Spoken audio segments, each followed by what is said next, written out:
والسلام على اشرف المرسلين. كنشكر الساكنه ديال بالخياط اللي قامت بهذه المجهودات، تحياتي لهم كاملين. وكنشكر السلطه اللي مدت يد المساعده، والناس اللي في مراكش وقفنا في بابنا، وكنتمنى يا ربي يشافيهم واللي ماتوا الله يرحمهم ويجعل عليهم رحمات ويجعلها اخر الاحزان.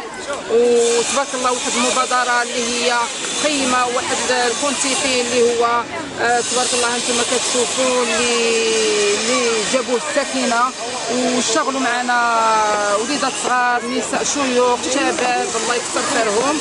ونتمنى هذه المبادره تتكرر، ونتمنى هذا اليد في اليد تبقى حتى الناس اللي هما في مراكش. والسلام على اشرف المرسلين. احنا اليوم عندنا واحد الحدث عظيم، تضامن مع الاخوان ديالنا اللي في الجنوب، اللي مات الله يرحمه واللي متضرر. احنا انسان ديال الاخوان ديالنا، وحنا اليوم كنتواجدوا بالخياط بحال الوفاق. درنا واحد المبادره مع عند الساكنه ومع جميع الاخوان اللي ضمننا وجمعنا هاد الخيرات هادو، لا من الالبسه ولا من التموين ولا من الاواني ولا من افريشه ماديه ومعنويه.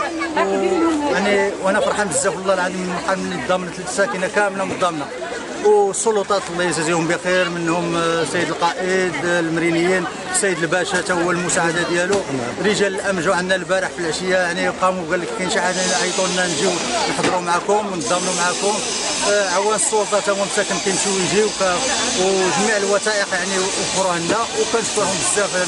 وكنشكر جلاله الملك حنا اللي نصره الله محمد السادس الله يشافيه ويعافيه، اللي هو القدوه ديالنا، وحنا جنود مجندين ورائه، هو اللي كيعطي التعليمات، وحنا الحمد لله حنا موراه يعني بكل صدق وامانه. حفظكم الله وشكرا لكم جميعا. السلام عليكم ورحمه الله تعالى وبركاته. معكم الفاعله الجمعويه ربيعه من مدينه فاس. حنا فرحانين بهذا الشيء اللي جابوا هاد السكينه ديال بالخياط، رغم من ساكن الهشاشه وهذا هانتوما كتشوفوا شنو جابوا هذا، وكل شيء تعاون. وحنا فرحانين بهذا الشيء لان المغاربه دائما بلد ديال التضامن، بلد التآزر، بلد ديال التعاون، والحمد لله. وحنا دائما متابعين جلاله الملك نصره الله وايده.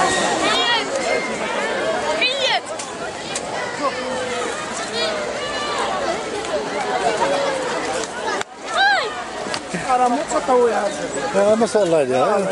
مبلوك شي ناس قال لي شكون اللي متكلف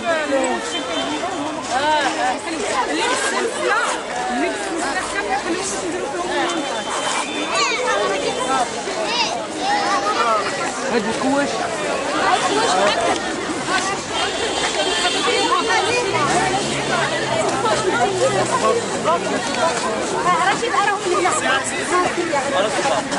عندهم هذوك في جمال الشتاء.